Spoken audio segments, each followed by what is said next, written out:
Assalamualaikum warahmatullahi wabarakatuh teman-teman.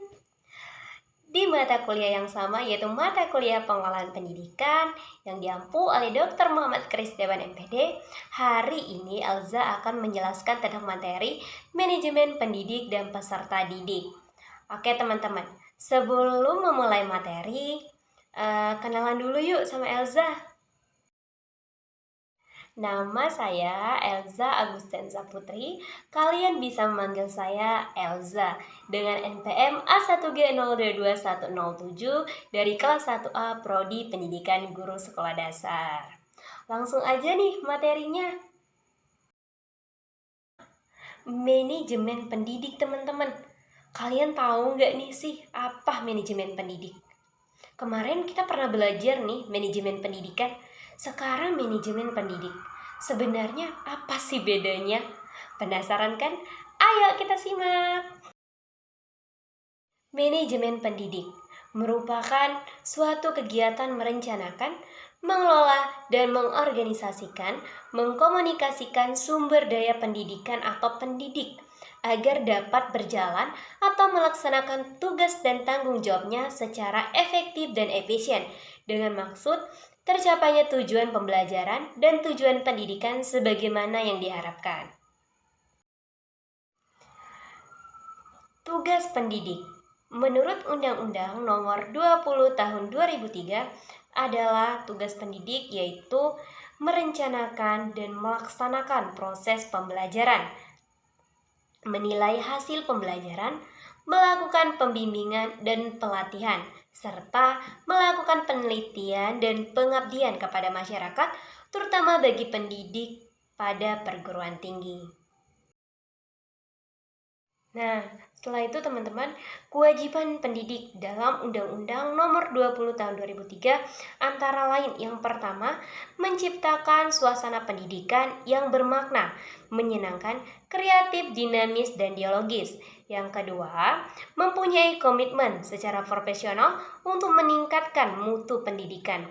Dan yang ketiga, memberikan teladan dan menjaga nama baik lembaga, profesi, dan kedudukan sesuai dengan kepercayaan yang diberikan kepadanya. Selanjutnya yaitu hak pendidik dalam Undang-Undang Nomor 20 Tahun 2003 adalah yang pertama, penghasilan dan jaminan kesejahteraan sosial yang pantas dan memadai. Yang kedua, penghargaan sesuai dengan tugas dan prestasi kerja. Yang ketiga, pembinaan karir sesuai dengan tuntutan pengembangan kualitas. Yang keempat, perlindungan hukum dalam melaksanakan tugas dan hak atas hasil kekayaan intelektual. Dan yang kelima, kesempatan untuk menggunakan sarana, prasarana, dan fasilitas pendidikan untuk menunjang kelancaran pelaksanaan tugas. Selanjutnya yaitu peran pendidik. Menurut Supardi, peranan guru dalam nuansa pendidikan yang ideal itu yang pertama itu adalah guru sebagai pendidik, pengajar, pembimbing, pelatih, penasehat, model dan teladan, korektor, organisator, motivator, fasilitator, pengelolaan kelas, mediator, dan guru sebagai evaluator. Materi selanjutnya yaitu penguasaan kompetisi.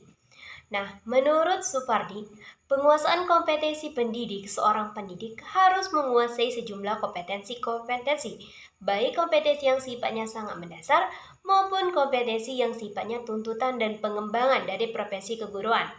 Nah, mengemukakan kompetensi-kompetensi pendidik sebagai berikut. Yang pertama, penguasaan kompetensi dasar.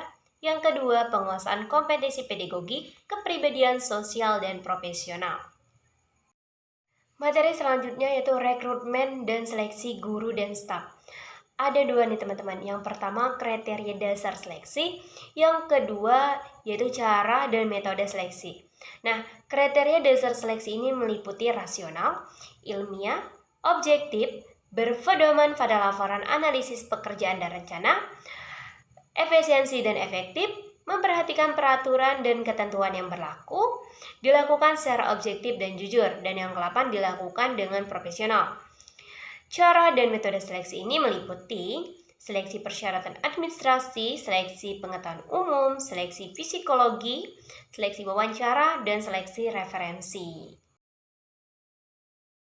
Nah teman-teman, tujuan rekrutmen dan seleksi guru dan staf yang pertama untuk menetapkan kebutuhan rekrutmen organisasi masa sekarang dan yang akan datang dengan hubungannya dengan perencanaan sumber daya manusia dan job analysis.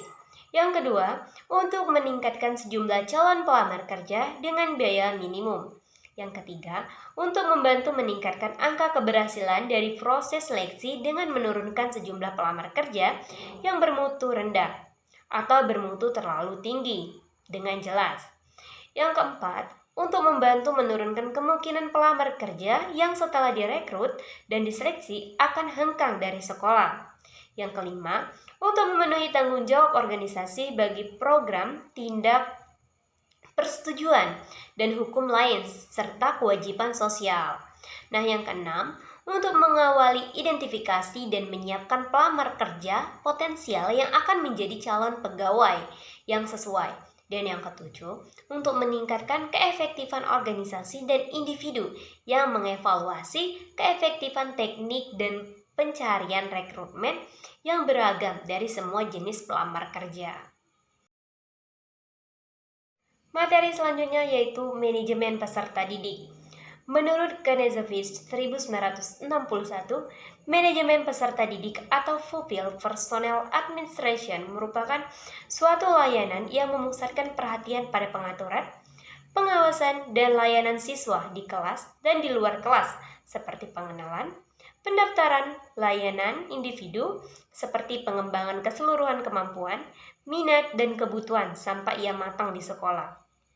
Jadi, manajemen peserta didik adalah suatu penataan atau pengaturan segala aktivitas yang berkaitan dengan peserta didik, yaitu mulai dari masuknya peserta didik sampai dengan keluarnya peserta didik tersebut dari suatu madrasah atau sekolah.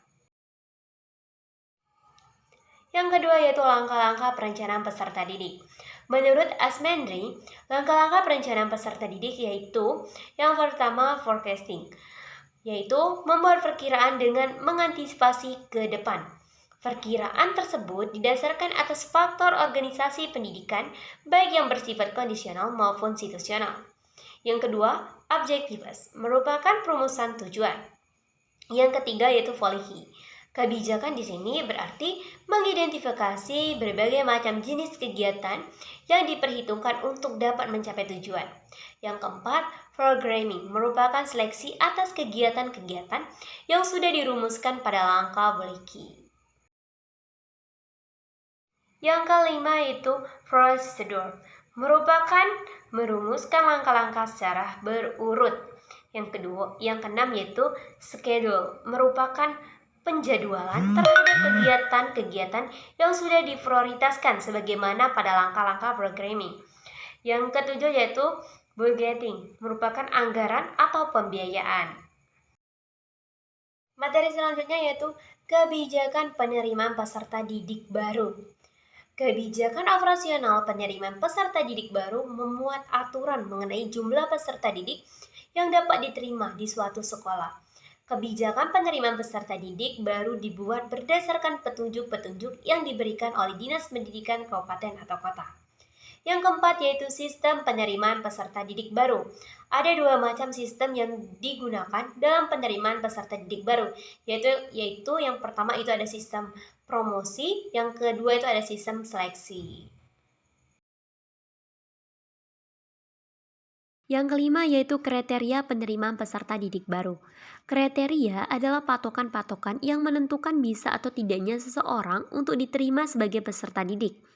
Ada 3 macam kriteria penerimaan peserta didik, yaitu yang pertama kriteria acuan patokan, yang kedua kriteria acuan norma, yang ketiga kriteria berdasarkan daya tampung sekolah.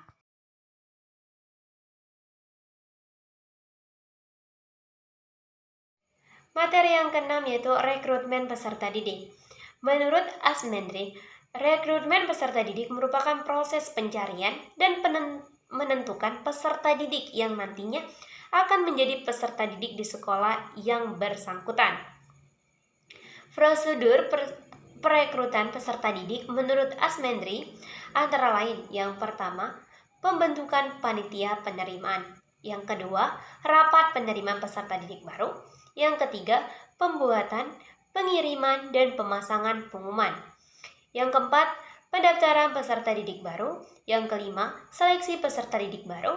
Yang keenam, rapat penentuan peserta didik yang diterima. Yang ketujuh, pengumuman peserta didik yang diterima.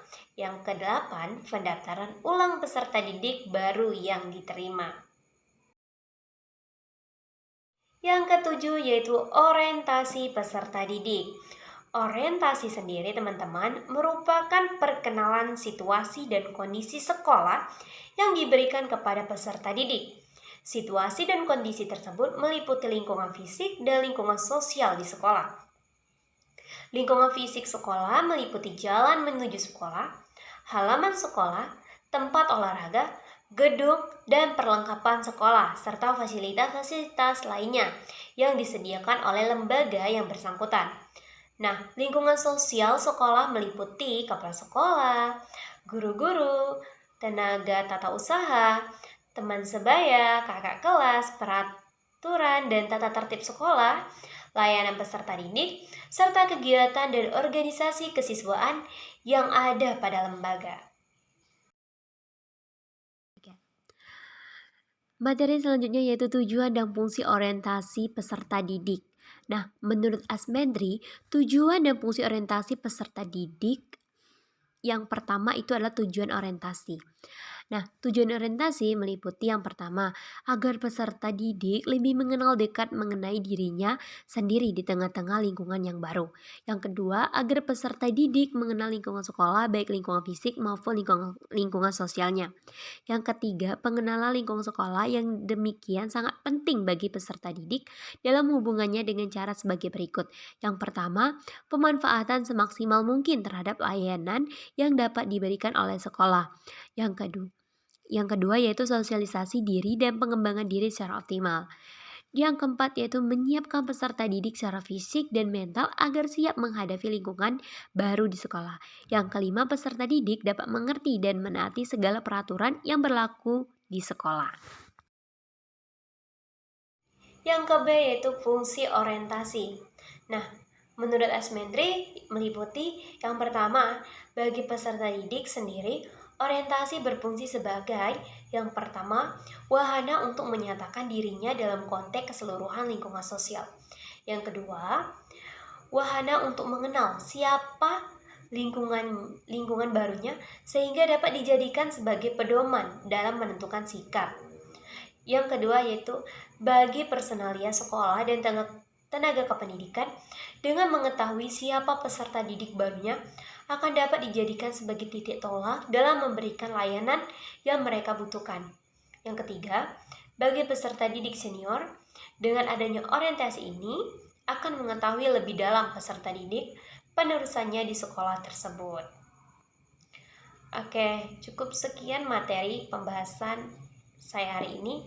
Semoga materi yang saya jelaskan pada hari ini bermanfaat untuk banyak orang dan bermanfaat untuk di kemudian hari. Saya akhiri, wabillahi taufiq wal hidayah. Wassalamualaikum warahmatullahi wabarakatuh.